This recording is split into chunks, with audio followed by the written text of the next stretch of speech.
Muy bien.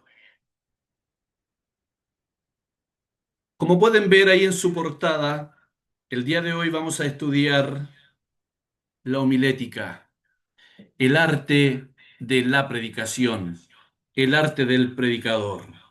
Vamos a colocar las bases.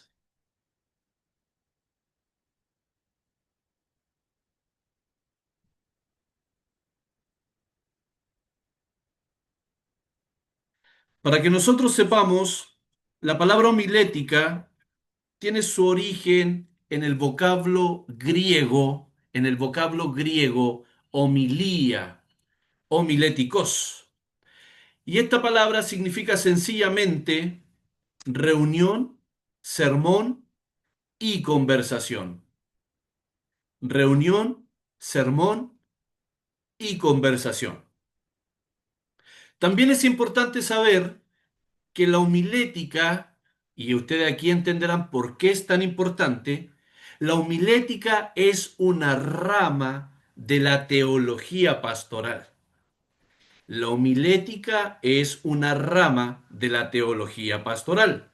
Es por eso que esta disciplina cristiana, hermanos queridos, se encarga del sermón y del discurso público.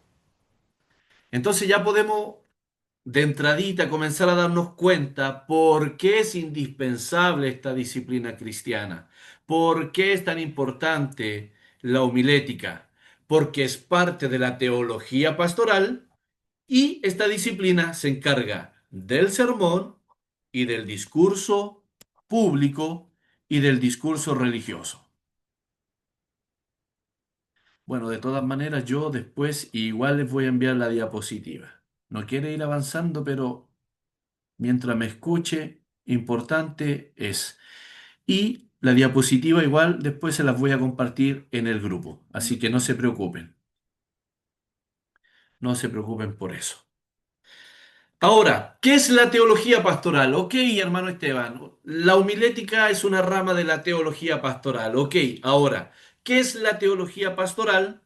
Esta teología es la ciencia que trata el cuidado de las almas. Escuche bien esas palabritas. La homilética es una rama de la teología pastoral y la teología pastoral es la ciencia, el conjunto de conocimientos que trata específicamente el cuidado de las almas. El cuidado de las almas. No sé si usted puede recordar Mateo capítulo 10, versículo 6.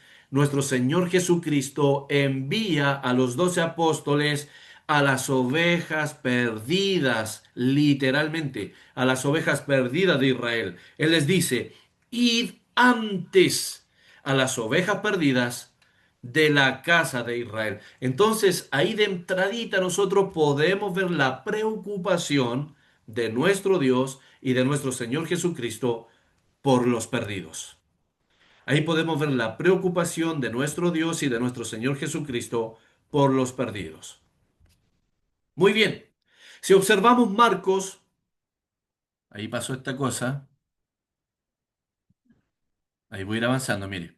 Ahí observen, yo después igual se las voy a compartir. Ahí está la homilética, lo que acabamos de desarrollar, homilía, homiléticos, ¿ya? La homilética es una rama de la teología pastoral. Le digo al tiro, mi hermano Ángelo, la cita bíblica. Ahí está, ¿qué es la teología pastoral? Respondimos esa interrogante. Es la ciencia que trata el cuidado de las almas. Luego presentamos Mateo capítulo 10, verso 6, donde vemos la preocupación de nuestro Dios y de nuestro Señor Jesucristo, específicamente por los perdidos. Eso es muy importante. Ahí está la cita, Mateo 10, 6, y llegamos hasta Marcos. Marcos capítulo 6, verso 7. Estamos viendo la teología pastoral en las Escrituras, la cual es rama de la homilética. ¿Se da cuenta que está todo conectado? Entonces, en Marcos capítulo 6, verso 7, nuestro Señor Jesucristo llamó a los 12 y luego los envía de dos en dos y les da lo siguiente, les da autoridad, les da autoridad sobre los espíritus inmundos, sobre los espíritus inmundos. La palabra griega que Marcos utiliza es muy interesante. Mire, usted la puede ver ahí abajito, en naranjito, valga la redundancia, es la palabra neuma acatarton. Neuma acatarton. Esa es la palabra griega de los textos originales cuando Marcos dice espíritus inmundos. ¿Y qué significa la palabra neuma acatarton? En primer lugar significa espíritus malignos. Se refiere a espíritus malignos, pero con una particularidad única. Estos son espíritus malignos ocupados en contagiar y contaminar al cristiano. Y ustedes se preguntan, ¿por qué te contagia el chisme?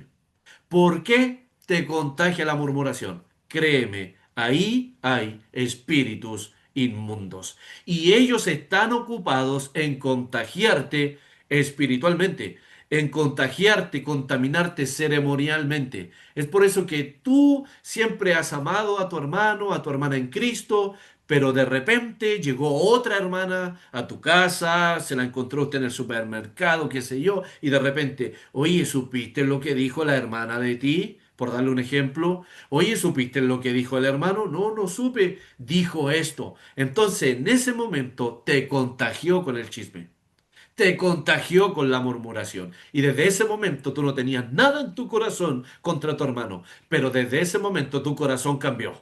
Y ya las cosas cambiaron y ya no sientes lo mismo por tu hermano. Ahora tú quieres puro ver a tu hermano para decirle un par de cosas. Entonces, ese es el trabajo, queridos hermanos, damas y caballeros, de los espíritus inmundos que menciona Marcos. Específicamente se refieren a esos demonios que están ocupados en ensuciar nuestra vida espiritual, para que dejemos de ser cristianos creíbles, con buen testimonio, para que nuestra comunidad cristiana nos tenga catalogados como ese hermano es chismoso, esa hermana es murmuradora, etcétera, etcétera. Así que en estos textos podemos ver que nuestro Señor Jesucristo estaba preocupado. Estaba preocupado de las almas, estaba preocupado por los perdidos y por eso le da autoridad a los apóstoles para que vayan y echen fuera a estos neuma acatarton, a estos espíritus que contagian y contaminan. Muy bien. En Lucas capítulo 9 verso 2, nuestro Señor Jesucristo envía a los discípulos a predicar el Evangelio del Reino y ahora les da autoridad, pero ya no sobre los demonios. Ahora les añade algo más. Ahora les da autoridad sobre las enfermedades. Aquí está Jehová Rafa, el Dios sanador. Entonces, mis queridos hermanos, si bien es cierto, hay enfermedades que vienen por negligencia, no nos cuidamos del azúcar, de la sal, de la comida chatarra, etcétera, etcétera. Esa negligencia trae consecuencias, por supuesto que sí. Pero déjame decirte algo, Dios se preocupa por nuestro estado de salud. El Señor está preocupado de nosotros. Hay enfermedades por causas naturales que vienen a nuestra vida. Créeme, el Señor desea bendecirnos. Y créeme esto, si la voluntad de Dios es sanarte, Dios lo va a hacer y no le va a pedir permiso a nadie, porque Él es Jehová Rafa, Él es el Dios sanador, como se presentó con el pueblo hebreo. Estamos colocando las bases de la homilética.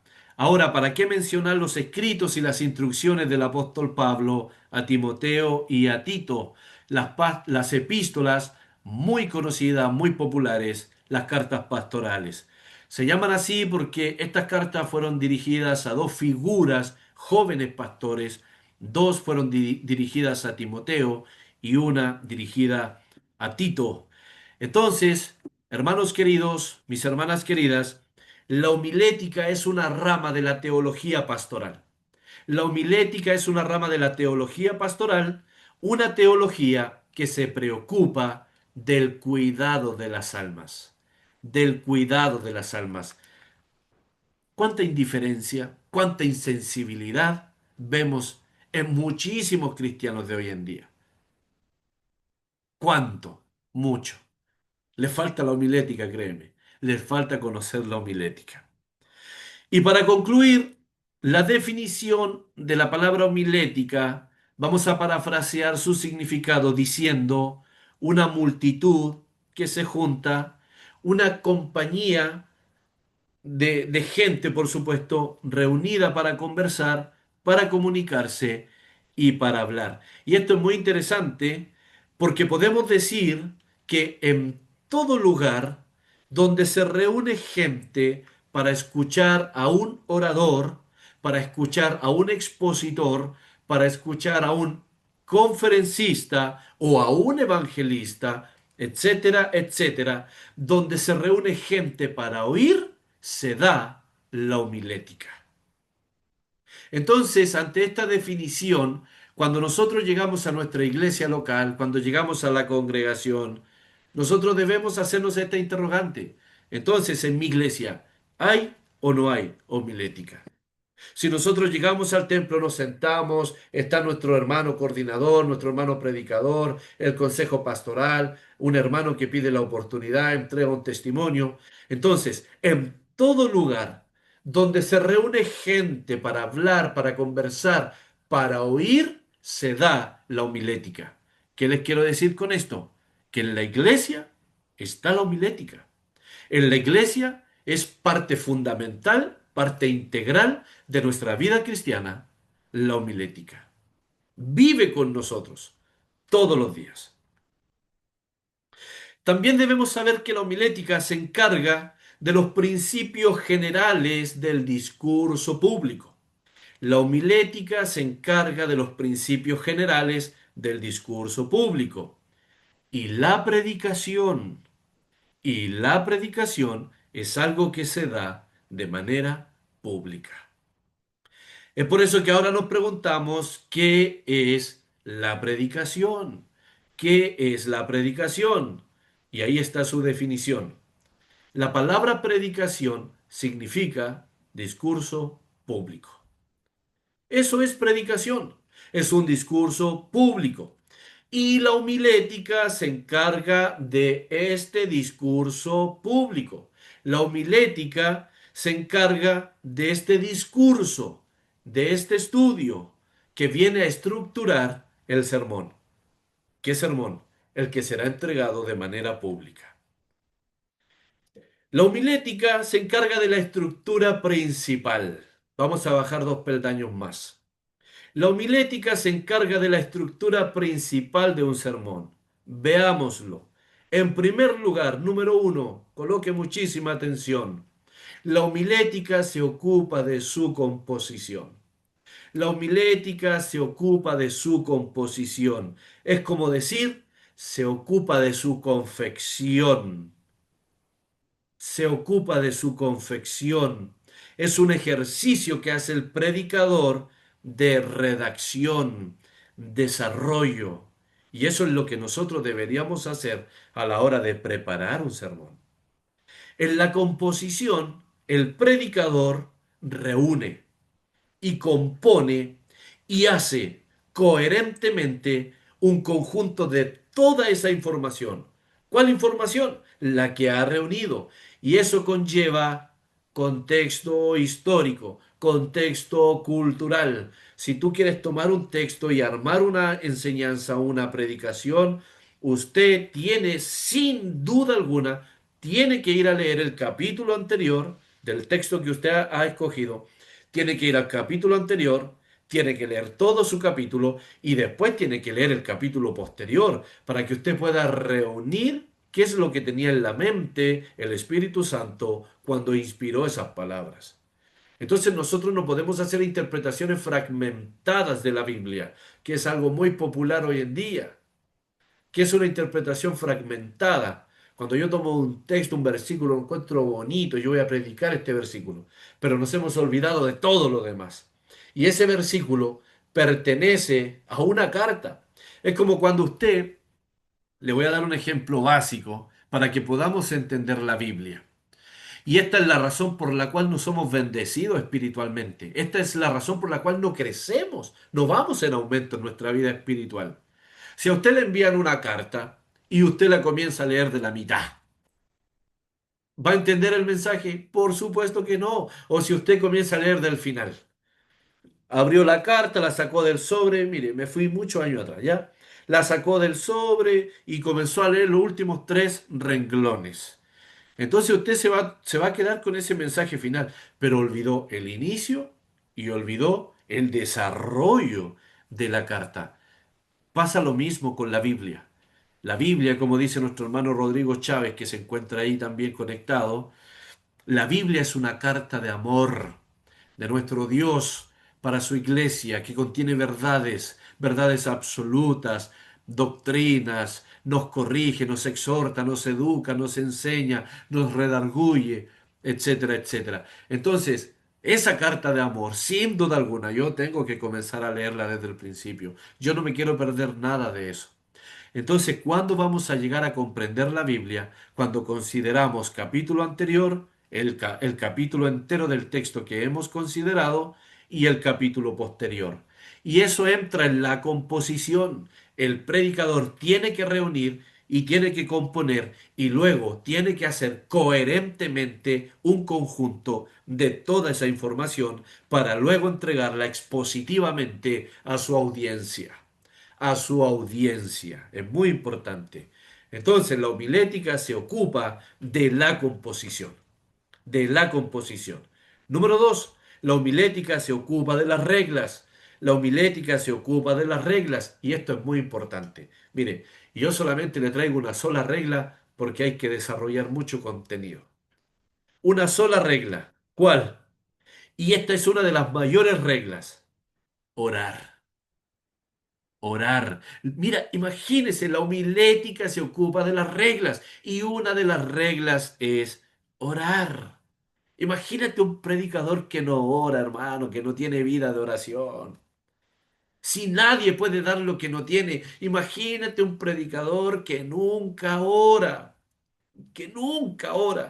pero que después llega al templo, se para en el púlpito, abre la Biblia y comienza a educar a la novia del Señor. Imagínese cómo el Señor debe ver eso, hermano querido.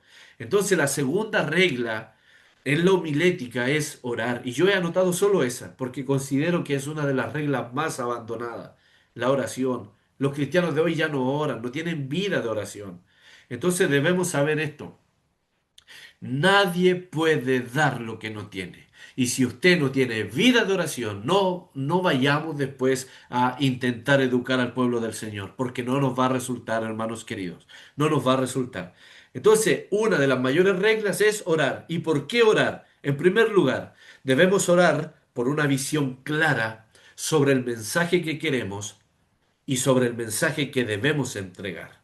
Segundo, debemos orar por las personas que escucharán nuestro mensaje. Debemos orar por las personas que escucharán nuestro mensaje, que escucharán nuestra predicación o nuestro devocional o nuestra exposición, como usted quiera llamarlo.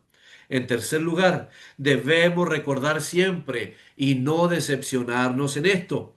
Los oyentes, después de oír el sermón, serán convencidos o endurecidos. Y esta verdad maravillosa la plasmó nuestro Señor Jesucristo. Muchos que lo escucharon se arrepintieron. ¿Qué debemos hacer? Y no solo con el sermón de nuestro Señor Jesucristo, también con el sermón de los apóstoles. Muchos escucharon, ¿qué debemos hacer? Maestro, ¿y qué haré? En los evangelios se nos cuenta de un soldado que le dijo, ¿y ahora qué haré? Se nos cuenta de un publicano, ¿y ahora qué haremos? Y así sucesivamente, porque fueron convencidos por la palabra, por el Espíritu Santo, y experimentaron la metanoia. Entonces, unos son convencidos, pero otros son endurecidos. Recuerde el caso de los fariseos. Comenzaban a crujir los dientes. Entonces nosotros no debemos frustrarnos. No debemos frustrarnos por esto. Cuando nosotros predicamos, van a ocurrir dos cosas. Uno o lo otro. Pero algo va a ocurrir. La palabra no volverá vacía. O serán convencidos por la palabra o serán endurecidos. Es muy importante. Otra regla, debemos escribir nuestro sermón, debemos escribir nuestra predicación por Cristo, de Cristo y para Cristo. Debemos escribir nuestro sermón por Cristo, de Cristo y para Cristo. Esa palabrita para en la Biblia es muy importante, significa propósito. Entonces, ahora esta es una de las reglas más sobresalientes y esta es una de las reglas más importantísimas. El sermón que estamos escribiendo tendrá consecuencias eternas. El sermón que estamos escribiendo, el sermón que vamos a entregar, tendrá consecuencias eternas. El apóstol Pablo le dijo a Timoteo, cuídate de ti mismo, sí, por supuesto que sí, pero también cuídate de la doctrina, porque haciendo esto no te salvarás solo a ti, sino también a todos los que te oyen. Entonces, muy importante. También debemos escribir nuestro sermón como alguien que va a rendir cuentas a Cristo por sus escritos. Yo soy la clase de predicador que escribe sus sermones, hermanos queridos. Yo soy la clase de predicador que escribe sus sermones. Me encierro en mi habitación del tiempo con Dios y escribo mis sermones y los estudio y investigo y etcétera, etcétera. Comienzo a inquirir, me voy a los textos originales y comienzo a desarrollar mi estudio bíblico y lo voy escribiendo, escribiendo, escribiendo. Entonces nosotros debemos escribir como alguien que un día dará cuentas a Cristo por lo que ha escrito. Y esto me hace recordar en Job. Siempre me recuerdo este texto. Cuando los amigos de Job comenzaron a decirle, mira, tú estás así por esto, Esteban, tú estás así por esto, no, a ti te pasó esta calamidad por esto, oye Esteban, escucha, arrepiéntete, tú estás así por esto, por esto, por esto. Aparece Dios y le dice a todos esos amigos de Job, oye, mi rostro está contra ustedes, porque no habéis hablado lo recto acerca de mí. Esa palabra está en Job. Mi rostro está contra ustedes, porque no habéis hablado lo recto acerca de mí. Así de importante es lo que escribimos acerca de Cristo, acerca de nuestro Dios. Imagínense cuántas doctrinas no andan por ahí, hermanos queridos, diciendo que Dios es esto, que la voluntad de Dios es esto, y etcétera, etcétera. Qué importante. Debemos escribir nuestros sermones por un pueblo que debe rendir cuentas a Cristo por la manera en que escuchan. Por eso celosamente muchas veces exhortamos al pueblo del Señor, hermano, escucha esta palabra, hermano, constriñe tu corazón, hermano, arrepiéntete, etcétera, etcétera. Porque debemos escribir nuestros sermones por un pueblo que nosotros sabemos que un día tendrá que rendir cuentas a Cristo por la manera en la que escucha. Es muy importante. También nunca debemos escribir nuestros sermones para magnificarnos a nosotros mismos. Nunca debemos escribir nuestros sermones para magnificarnos a nosotros mismos. Y recordemos siempre que el rebaño de Cristo no debe ser alimentado con ingenio. El rebaño, las ovejas, la novia de Cristo no tiene que ser alimentada con ingenio. Debe ser alimentada con el pan de vida, con la palabra, hermanos queridos. Y debemos saber que nuestro sermón, desde el corazón, con sencillez y con claridad, siempre, siempre nosotros debemos saber esto, siempre alcanzará el entendimiento de toda una audiencia, de toda nuestra comunidad cristiana. Nosotros también debemos escribir nuestros sermones de tal manera que hasta un niño lo pueda comprender. Y debemos hacerlo con sinceridad, por supuesto. Y por qué no, he añadido en las reglas, también debemos orar por otras congregaciones, debemos orar por nuestros hermanos, compañeros de milicia que están en esta misma carrera, predicar el Evangelio. Y por último, nunca escriba su sermón, nunca escriba su devocional, nunca escriba su exposición sin considerar estos puntos que he mencionado. Léalo 3 veces por lo menos antes de escribir su sermón. 3 veces. Seguimos. La homilética también se ocupa de la elaboración. La homilética también se ocupa de la elaboración. Ahora, la elaboración va de la mano con la confección. ¿Recuerdan lo que era confección, cierto? En la composición arriba, reunir y desarrollar coherentemente. Entonces la elaboración va de la mano con la confección. Y mire, esto es maravilloso. La elaboración es lo siguiente. Es como labrar, arar, roturar, surcar y trabajar la tierra. ¿Qué significa esto? Lo mismo que hace el labrador en la tierra, debe hacerlo usted con su Biblia. Lo mismo. Por eso el Señor honra a los que le honran, porque dedican el tiempo, sacan la picota, comienzan a picar en la Biblia, comienzan a dedicar tiempo, hermano. Cambian la Biblia por Netflix, cambian la Biblia por Disney, cambian la Biblia por Facebook, YouTube, por Instagram. Entonces Dios siempre va a honrar a los que le honran. Si usted dedica su tiempo a trabajar la Biblia, a sudar los versículos de la Biblia, Dios va a honrar su intelecto, Dios va a honrar su mente, Dios va a honrar su corazón. Pero Dios jamás va a prosperar las manos y las mentes perezosas. Jamás, mis queridos hermanos. Eso es la elaboración. Me encanta. También se ocupa del contenido. Una definición sencilla de contenido es lo que está dentro de otra cosa. Es lo que está dentro de otra cosa. ¿El contenido qué es? No salirnos del tema.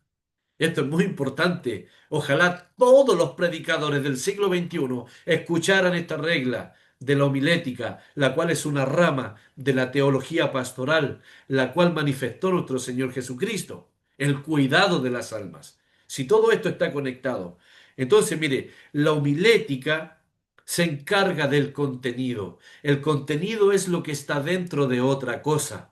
El contenido es no salirnos del tema. Y esto se refiere a cuando el predicador está mezclando cinco temas. Hoy día, hermanos queridos, vamos a hablar, no sé, del Espíritu Santo, de la maravillosa persona del Espíritu Santo, obrando en nuestro interior, etcétera, etcétera. Ok, los estudiantes de la Biblia saben que se va a hablar de neumatología. Pero de repente el predicador comenzó a hablar de los tiempos finales.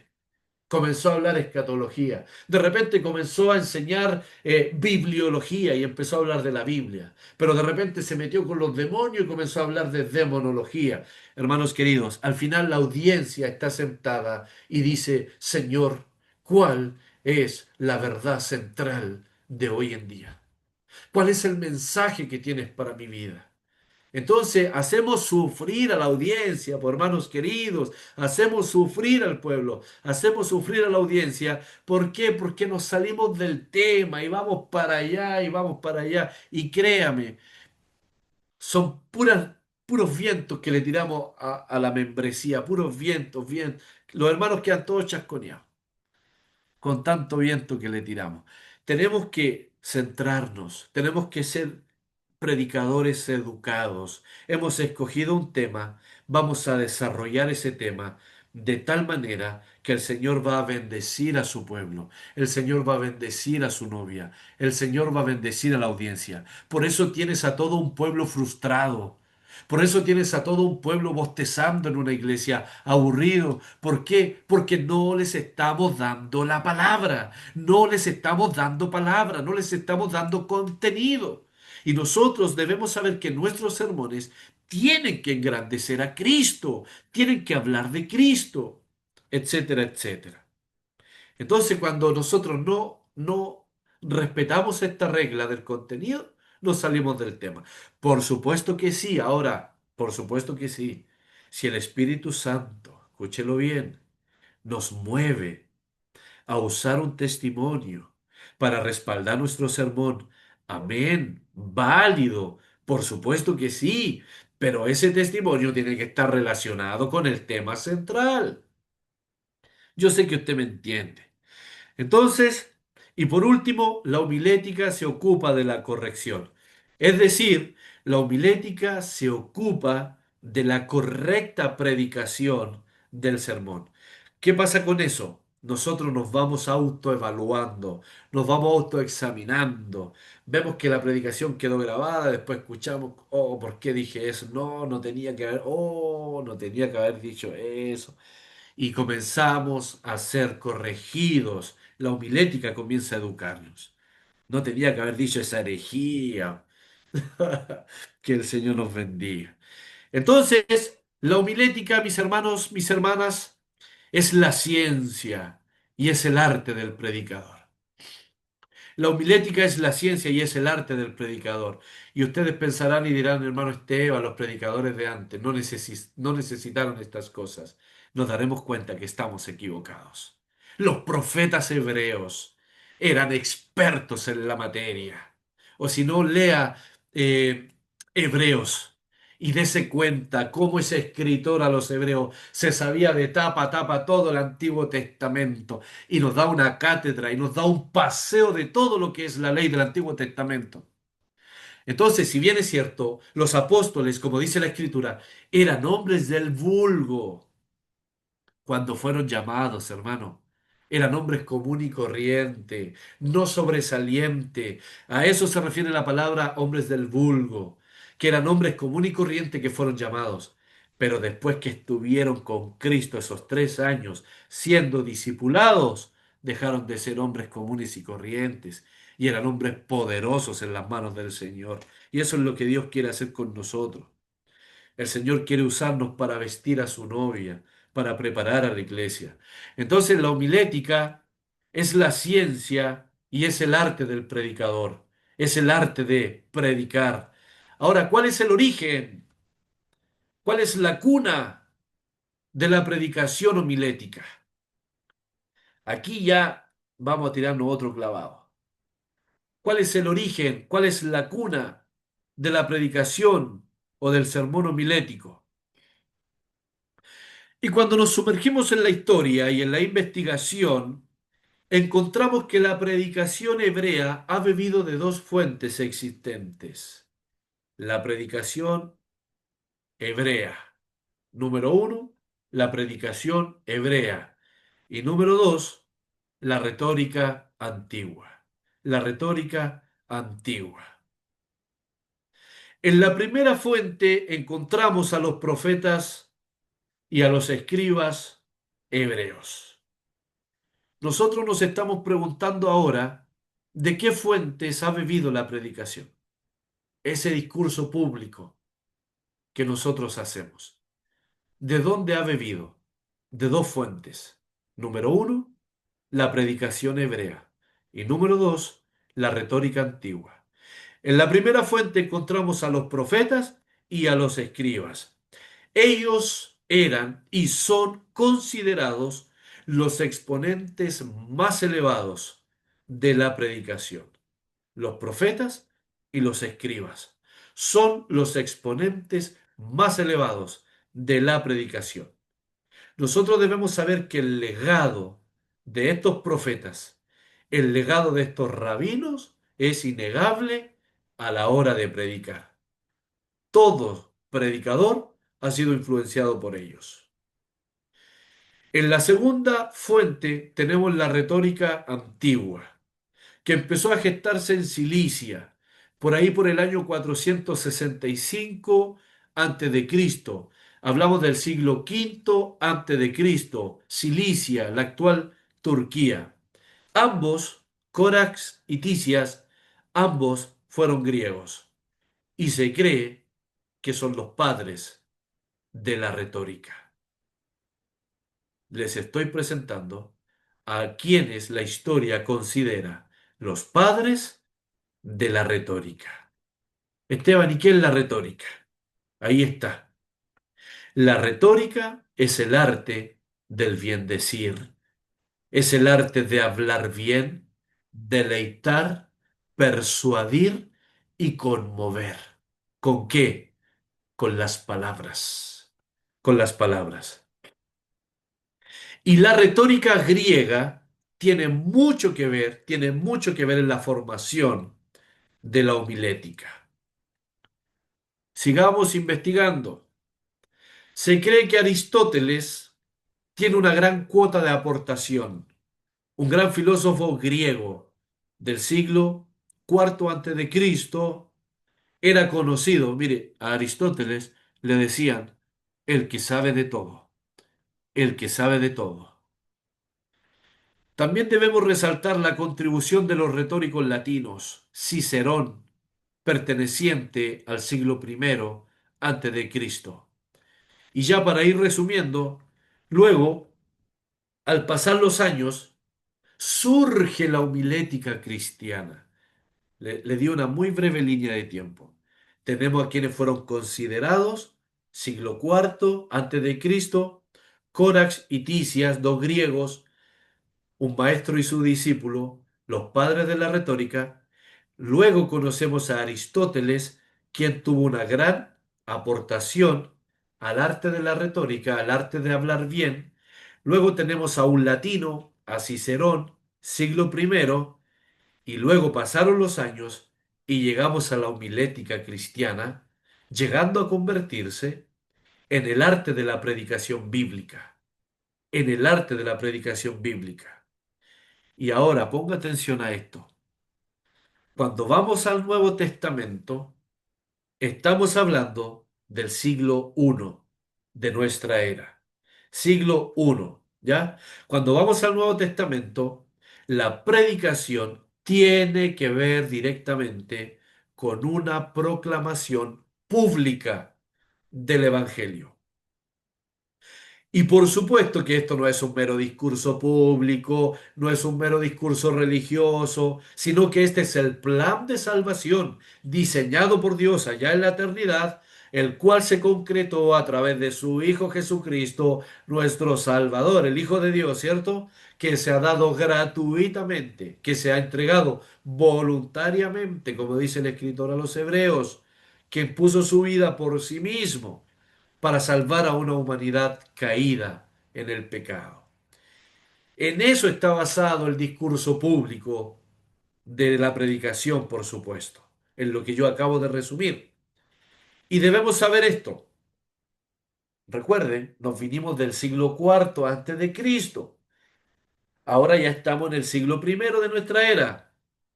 La figura principal de la predicación pública en el Nuevo Testamento es nuestro Señor Jesucristo.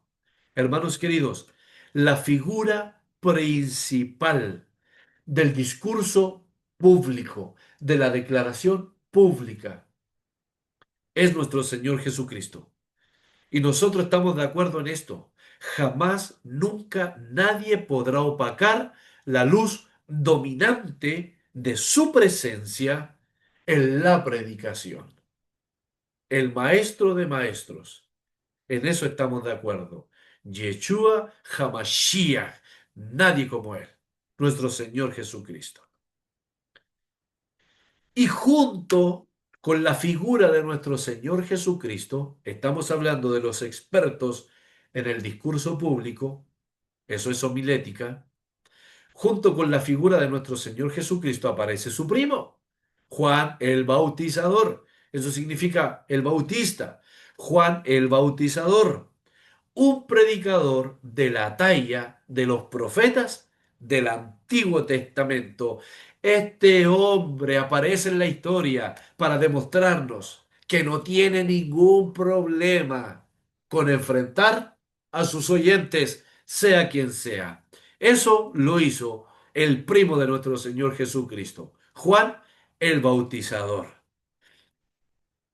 Y muchos creen que Juan el Bautista era un simplista. Oye, este compadre vive en el desierto, comiendo miel, langosta, ¿cierto? Pero escuchen esto. ¿Qué hacía Juan el Bautista en el desierto? Investiguen eso. Él pertenecía a los nazareos, ¿cierto? Era un grupo, una secta, como se dice ya. Él pertenecía a los nazareos, al nazareato, pero Juan el Bautista tenía una escuela en el desierto. Ese hombre tenía una escuela, tenía discípulos. Y dos discípulos de él decidieron seguir a Jesucristo. Entonces no era como un vagabundo, como lo pintan las series de Joseph. Mira, Juan el Bautista, el pelo todo tieso, todo atorrante. Hermano, esa es una mala representación de Juan el Bautizador. Estamos equivocados con lo que pensamos de él. Era un líder, tenía una comunidad. Estamos muy lejos de la verdad bíblica en cuanto a Juan el Bautista. Entonces es muy importante que ahí ustedes, para que estudien ese punto, si él vivía en el desierto, es porque él vivía apartado de la comunidad judía en ese entonces, pero él tenía una escuela, él tenía discípulos, tenía seguidores, tenía súbditos. Y lo pintan, a mí me da pena como lo pintan las series en la televisión, así, todo, todo sucio. No tienen ni idea de la historia bíblica, en verdad se los digo. No tienen ni idea, son compadres. Y muchos cristianos están ahí amarrados a The Chosen y es entera antibíblica, hermanos queridos. De verdad se los digo. Y luego tenemos un tercer grupo de predicadores que está conformado por los apóstoles. Tenemos un tercer grupo de predicadores que está conformado por los apóstoles, hombres que dieron prioridad al discurso público. Y entre ellos destacan dos, Pedro y Pablo. Entre este grupo de predicadores destacan dos, Pedro y Pablo. Uno los judíos y uno los gentiles. Y con la llegada del Evangelio a los gentiles, no sé si se dieron cuenta de la línea de tiempo, nos vinimos desde antes de Cristo con los griegos, ¿cierto? Nos vinimos con los profetas hebreos desde antes de Cristo. Llegamos al primer siglo con nuestro Señor Jesucristo, después con su primo el bautizador, una talla, ¿cierto? Un predicador de la talla de los profetas hebreos. Juan el Bautista, un hombre que no tenía problema con enfrentar a la audiencia. Y luego llegamos al tercer grupo de predicadores, que son los apóstoles, que fueron adoctrinados, educados, instruidos por nuestro Señor Jesucristo. Y después de los apóstoles, con Pablo, por supuesto, también Felipe, el Evangelio salió a las tierras gentiles, el mensaje de la predicación. Cuando el Evangelio llegó a los gentiles, también resurgió otro grupo de predicadores públicos muy poco mencionados.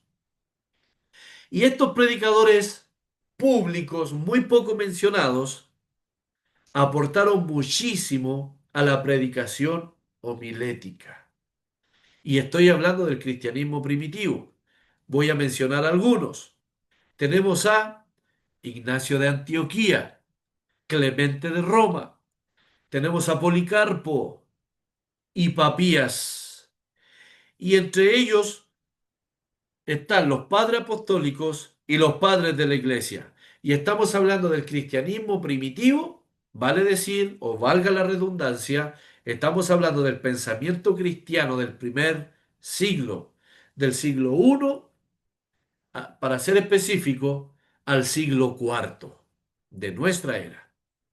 Y entre los principales predicadores gentiles, entrenados en la retórica, en el arte de hablar bien, y convertidos al cristianismo, tenemos a Clemente de Alejandría, convertido al cristianismo, entrenado en la retórica, en el arte de hablar bien. Clemente de Alejandría. Este hombre fue un excelente conocedor de la retórica griega. Y este Clemente fue el maestro. Los que han estudiado un poquitito más saben esto. Clemente fue el maestro de Orígenes. Orígenes. Ya vamos a aprender quién fue Orígenes, pero este es su maestro. Entre otros padres de la iglesia, expertos en la predicación pública que destacan, tenemos a Tertuliano, entrenado en el arte de la retórica. ¿Sabe cómo le decían a Tertuliano? El gladiador de la palabra. El gladiador de la palabra. Cada vez que los cristianos comenzaban a sufrir con los imperios romanos, llamaban a Tertuliano, porque Tertuliano armaba unas apologías, unas defensas, defendiendo los valores morales, defendiendo la ética de los cristianos contra las perversidades de los imperios. Créanme, los emperadores se retractaban con los escritos de Tertuliano. Le decían el gladiador de la palabra. Y aquí está Orígenes.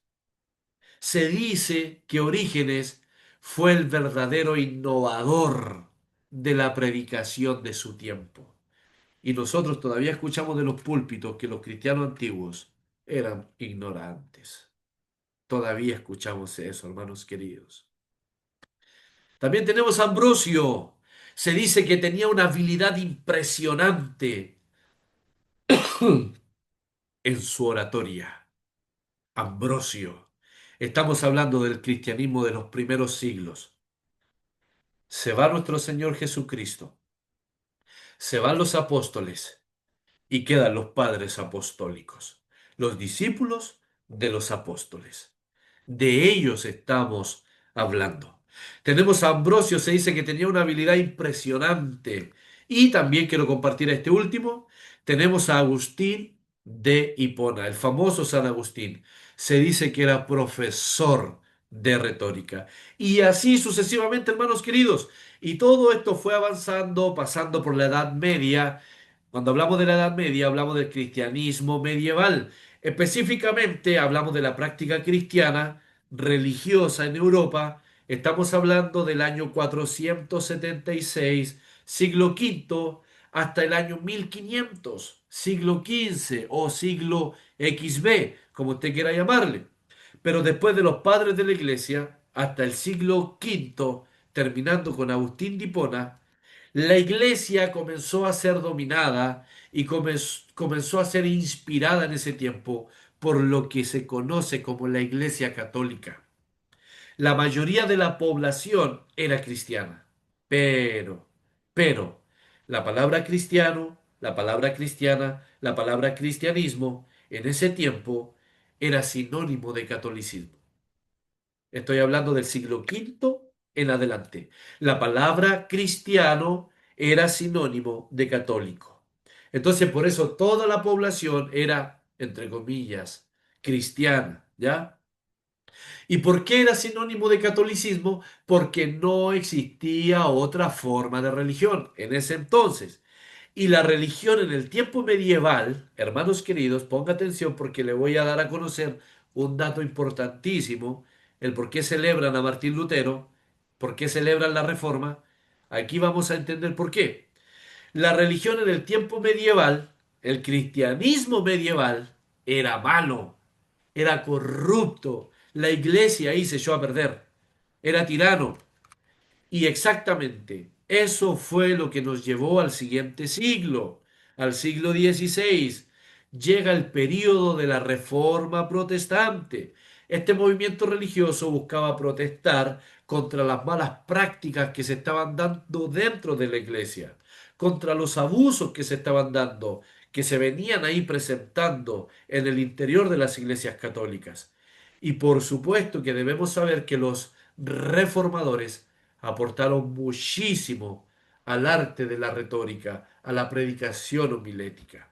Pero es por eso que vino la Reforma Protestante con Martín Lutero, porque la iglesia medieval desde el siglo quinto, después de Agustín de Hipona, hasta el siglo XB, hasta el siglo XV, la iglesia estaba maleada, muy maleada, estaba cometiendo muchas atrocidades. Y es ahí cuando en el siglo XVI aparece la Reforma Protestante, con Martín Lutero y Juan Calvino y muchos reformadores más, por supuesto. Y miren esto, mis queridos hermanos metodistas. También hizo su aparición en la modernidad aportando al discurso público John Wesley, predicador del Reino de Inglaterra. Bueno, los que no saben quién es John Wesley, él alcanzó a América Latina nutriéndose con la homilética europea. Ahí en la imagen que ustedes pueden ver, le está predicando a los nativos americanos. Entonces, hermanos queridos, la homilética es algo que no podemos ignorar. La homilética es algo que debemos observar, que debemos considerar. Y como se lo dije anteriormente, muchos creen, tal vez sí, tal vez no, muchos creen que los cristianos de antes no necesitaron estas cosas, pero como lo está exponiendo este estudio, estamos equivocados. Los cristianos primitivos eran muy instruidos, eran muy educados. Por eso nosotros deberíamos considerar estas cosas. Los profetas hebreos y los escribas hicieron uso de su retórica primitiva. Los profetas hebreos y los escribas, ellos tuvieron su propia retórica. Y estos eran sus lineamientos. Y ya entramos a la parte final de este estudio. Un segundito, por favor, permítanme.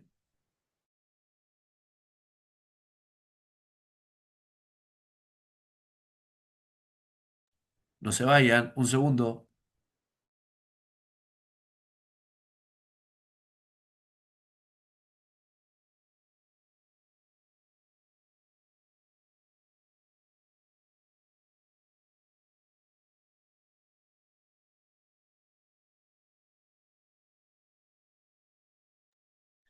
Muy bien.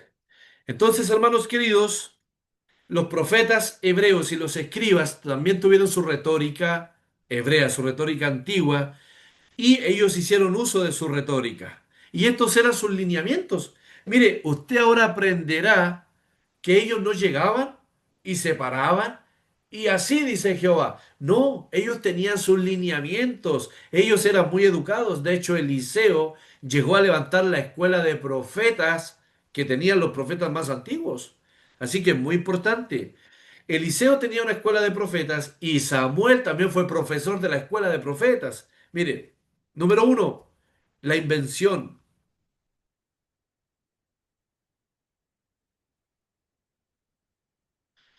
Estos eran sus lineamientos. La invención, vale decir, inventar, crear y descubrir. Y esto no significa ser ingenioso. Esto no significa ser un cómico, un gracioso. El profeta y el escriba tenían que presentar su mensaje usando sus capacidades mentales para captar la atención. A eso se refiere la invención, no se refiere a inventar, se refiere a que el profeta y el escriba tenía que presentar su mensaje usando sus capacidades mentales para captar la atención, ya sea de un rey, de un sacerdote, del pueblo, etcétera, etcétera. Número dos, también otro de sus lineamientos es la ordenación. Es la ordenación. ¿Qué quiere decir esto? Que la presentación del mensaje tenía que ser ordenado. A eso se refiere la ordenación. Esta es la retórica de los hebreos, los lineamientos que ellos usaban.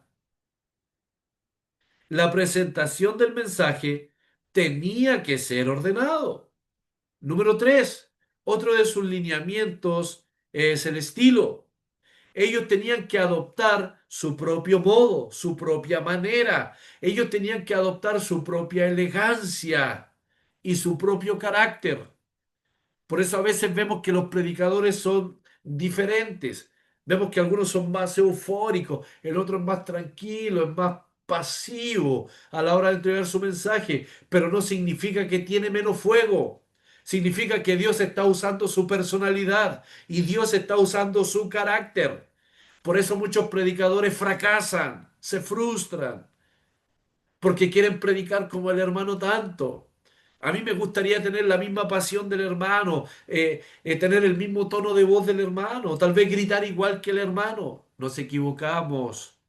Uno de nuestros lineamientos debe ser nuestro propio estilo. Y cuando digo estilo, me refiero a nuestra personalidad, a nuestro carácter. Por eso Isaías era diferente a Jeremías. Por eso Jeremías era diferente a Eliseo. Por eso Eliseo era distinto a uno de los profetas menores, a Geo, a Abdías, etcétera, etcétera. Cada uno tenía su particularidad a la hora de entregar el mensaje porque Dios usaba su personalidad y su carácter. Hermanos y mis hermanas, somos únicos. Somos únicos. Número cuatro, otro de los lineamientos hebreos es la elocución. Elocución, ¿qué significa esto? Que ellos debían procurar las mejores palabras. Ellos debían procurar las mejores palabras, la mejor oratoria, la mejor elocuencia y el mejor momento para decirlas en su presentación. Estos son los lineamientos de los profetas, de los predicadores hebreos. Pero nosotros pensamos que llegar, hermano, aquí yo te voy a llegar un mensaje. No, tiene que haber una preparación. Porque Dios es un Dios de orden y no de confusión, como dice el apóstol Pablo, inspirado por el Espíritu Santo a la iglesia de Corinto. Le dice que Dios es un Dios de orden. Esa palabra orden en el griego es acatastasía y esa palabra implica la idea de desorden, tumulto, griterío, etcétera, etcétera. Dios es un Dios de orden. Dios, hermanos queridos, desea educar a la iglesia si somos su novia. ¿A quién le gustaría tener una novia ignorante? ¿A quién? A nadie. Entonces, ¿por qué dejamos que Cristo tenga una novia toda ignorante? Nosotros somos su novia y Él ha levantado maestros en cada congregación para educar a la novia. Lamentablemente, algunos siervos se oponen al ministerio de la maestría y no sabemos por qué. A lo mejor por celos, quién sabe. Hay que orar por ellos. No, no los juzgamos, no los condenamos, pero sí hay que decir la verdad. Lamentablemente, muchas iglesias están en la ignorancia porque Dios ha levantado maestros y los pastores son celosos y no dejan educar a las ovejas. Entonces, hermanos queridos, la Biblia dice que Dios ha constituido, ¿cierto? Pastores y maestros, porque el pastor y maestro son los últimos dos en la lista. El Señor quiere que trabajen juntos y punto. Tienen que trabajar juntos, tienen que apoyarse. Pero lamentablemente en muchas iglesias los siervos son como Saúl, toman la lanza y quieren clavar al joven David. Qué desgracia, hermanos queridos. Y esas son realidades de las iglesias cristianas de hoy en día. Pero el Señor quiere una novia educada, instruida. El Señor quiere que el predicador, la predicadora, se pare en una plataforma elevada y haga una excelente presentación. Haga una excelente presentación de quién es Dios. Y eso es lo que hace la predicación. ¿Han escrito en el chat? Vamos a ver, vamos a ver qué nos han escrito. Esa de Mateo ya la resolvimos. Felipe Rivero pregunta, ¿dónde dice eso? Mi hermano Felipe, ¿a qué te refieres? ¿Al apóstol Pablo escribiendo a los Corintios? ¿Dónde dice eso? ¿De que Dios es un Dios de orden? Dios es un Dios de orden y no de confusión. Y nuestro hermano Ángelo dice, ya que dijo apología, me acordé de Apolo, igual es un predicador de los inicios. Tranquilo, mi hermano Ángelo, que para allá vamos. Muy bien, excelente las observaciones. Muy bien.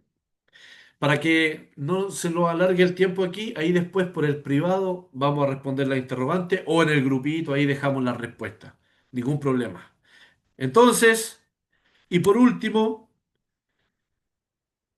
uno de los lineamientos hebreos, el predicador hebreo tenía que tener buena memoria, tenían que tener buena memoria y para tener buena memoria tenían que ejercitar su mente. Yo sé que muchos pueden tener problema con la memorización, por supuesto que sí, es válido. No es pecado tener mala memoria, hermanos queridos, no es pecado, así que tranquilos y tranquilas. A todos nos falla la memoria, sobre todo en este tiempo de mucho activismo, de mucha preocupación, donde dormimos poco, nos falta, no sé, tal vez nos falta más líquido en nuestra mente, tomamos poca agua, pero créanme, dormir poco nos hace muy mal a nuestro cerebro. Entonces nos ha fallado bastante la memoria. Y con el activismo de hoy en día y las preocupaciones y los problemas y las frustraciones, y etcétera, etcétera, y todas las tribulaciones que vivimos hoy en día, sí nos falla la memoria, hay que ser honestos. Pero uno de los lineamientos hebreos es tener buena memoria. Tenemos que ejercitar nuestra mente y tenemos que ejercitar la memoria. ¿Sabe para qué? Para manejar el contenido a la hora de la presentación, a la hora de exponer nuestro tema, para hacerlo con exactitud. Entonces podemos ver que los primeros pregoneros de Dios hicieron uso de la retórica primitiva, la retórica hebrea utilizada por los profetas, por los escribas y por los sacerdotes, y los primeros cristianos, desde Pentecostés, estamos en la conclusión de nuestra clase número uno, y los primeros cristianos, desde Pentecostés en adelante, era lógico que usarían el mismo estilo utilizado por los escribas, el estilo utilizado por los ancianos de las sinagogas y el estilo utilizado por nuestro Señor Jesucristo.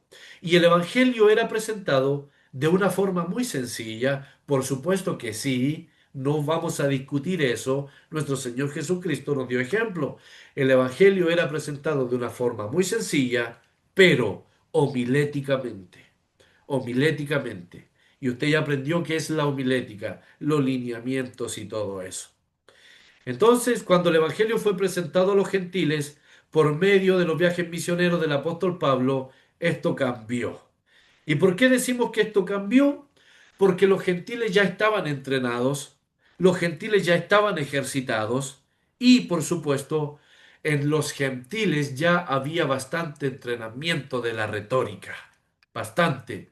Por ejemplo, y entramos a la recta final, como mencionaba nuestro hermano querido, a Éfeso llegó un judío que se llamaba Apolos, natural de Alejandría, natural de Alejandría.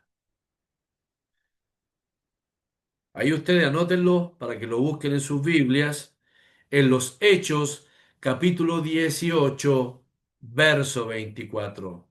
Hechos de los Apóstoles. Entonces, cuando el Evangelio llegó a los gentiles, esto cambió por medio de los viajes misioneros del apóstol Pablo, porque los gentiles ya estaban bastante ejercitados en la retórica. Y nuestro primer ejemplo es que llegó a Éfeso un judío que se llamaba Apolos, natural de Alejandría, era un hombre elocuente y era un hombre poderoso en las escrituras. El nombre Apolo significa dado por Apolo, era el dios griego de la belleza. Ahora, no sé si lo recuerda, Apolos era de Alejandría, la misma cuna de dos expertos en la retórica que mencionamos anteriormente, Clemente de Alejandría y Orígenes. Clemente de Alejandría y Orígenes. Ellos eran de Alejandría y Apolos nació allá, pero él era judío. Entonces, los Hechos capítulo 18 verso 24 dice, llegó entonces a Éfeso un judío llamado Apolos, natural de Alejandría, varón elocuente, poderoso en las escrituras. La palabra varón elocuente se traduce del griego anerlogios, anerlogios. ¿Y qué significa varón elocuente? Varón fluido, varón que fluye. Se refiere a un orador. Es una persona que da discursos públicos. Entonces, Apolo había nacido en una ciudad egipcia, Alejandría. Y según el libro de los Hechos, capítulo 18, verso 25, él se convirtió por medio de Juan el Bautizador. Una perlita. Apolos se convirtió por medio de la predicación de Juan el Bautizador y muy probablemente después de su conversión se convirtió en un evangelista itinerante. ¿Qué significa eso? Que después de su conversión comenzó a predicar en todo lugar. Y cuando fue a predicar a Éfeso, se encontró con un matrimonio. Y me llama mucho la atención que la pluma inspirada siempre menciona primero a la esposa, dándome a entender que la esposa era más educada en la palabra que su esposo. Entonces, cuando fue a predicar a Éfeso, se encontró con Aquila y Priscila. Los Hechos, capítulo 18, verso 25. Este había sido instruido en el camino del Señor y siendo de espíritu fervoroso, hablaba y enseñaba diligentemente lo concerniente al Señor. Aunque, mire, aunque conocía solamente el bautismo de Juan. Entonces, ¿qué conocía Apolos si conocía solamente el bautismo de Juan? ¿Qué predicaba Juan? Eso es lo que tenemos que preguntarnos. ¿Qué predicaba? El arrepentimiento. y el reino de Dios. Esa era la predicación de Juan el Bautista. Entonces, por eso Apolos conocía solamente ese tipo de doctrina. Apolo conocía solamente la conversión y el advenimiento del Mesías. La conversión y el advenimiento del Mesías. Entonces, Apolos, no hay duda alguna, era un gran académico y era una persona con gran excelencia. Apolos era un erudito, era un hombre poderoso en las escrituras, era poderoso en el conocimiento y en el uso de las escrituras, era un hombre de facilidad de palabras, como dice el griego, elocuente, anerlogios, era un hombre que fluía con facilidad, ¿cierto? Entonces, ¿qué debemos saber con esto nosotros? Que esta debería ser la realidad de cada predicador. Esta debería ser la realidad de cada uno de nosotros los predicadores. Conocer la palabra, tener conocimiento de la palabra, ser diestros en la palabra, fluir en la palabra. Y esto lo podemos lograr, no es imposible. Esto lo vamos a lograr honrando la palabra, dando tiempo a la palabra, dedicando tiempo al estudio de la palabra, restando tiempo a todas esas cosas vanas y vacías que nos roban el tiempo y dedicándoselo a la palabra. Créanme, se puede lograr.